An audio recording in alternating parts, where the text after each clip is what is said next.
Hey guys, I'm Armando, And I'm Mary. and we're going to be talking about arrays today. Arrays are a cool kind of variable that we can use to store all sorts of kind of values. So the way that we would declare a variable is by saying let the name of the variable, whatever we want to call it, and then the type of thing that'll be stored in the array, followed by 2 square brackets. So for our example, we're going to use a train, and each train car holds a different person in it. So we're going to say the train is our array, per se. So if we wanted to declare this, we would do something like let train, string, to hold the names of all the passengers, and then the 2 square brackets. Nice. So if we want to go ahead and construct it, let's say nobody's gotten on the train yet and the train doesn't have any train cars, we would go ahead and say train equals square brackets, because that's how you declare an empty array.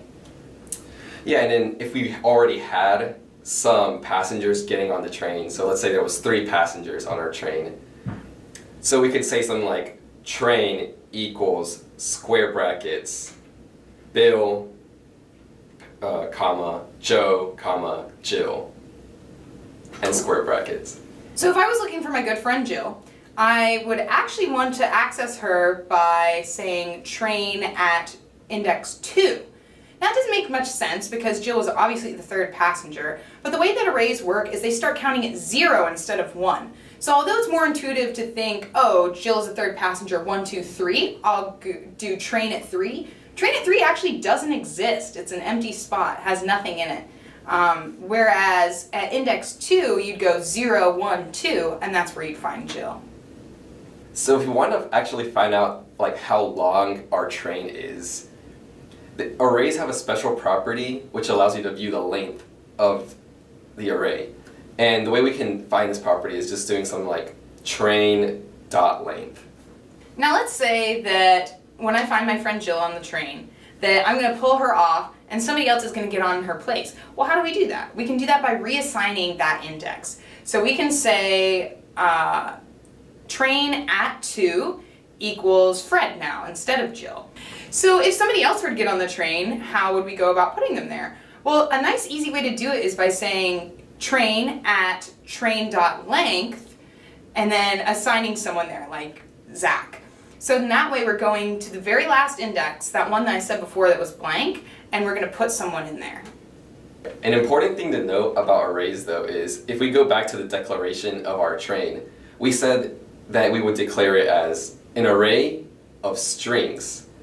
And so this train array right now can only hold strings, and like we can't have numbers in it, booleans, any other value types, just strings. If we wanted to make one that was for numbers, we'd have to make another train, let's say like let train 2 be of the type number. So let's say our train gets to the next station, and at this station we sold out of all the tickets. But this train only has 10 cars, so we only want to fill it with 10 people. This sounds like a really good place where we can use a while loop to fill this array. So the first thing we need to do is set up a counter variable to keep track of where we're at in the array. So we're going to start with saying let I, which is a number, equals 0, because we want to start at index 0. Okay. So now that we've set up our counter variable, we can actually start writing the while loop and to say while I is less than 10.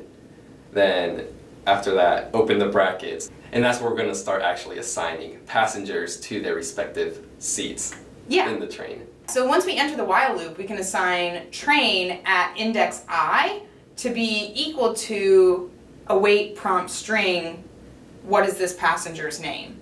After we ask for the passenger's name, then we have to actually increment our counter variable. So in this case, we would say I is equal to I plus 1.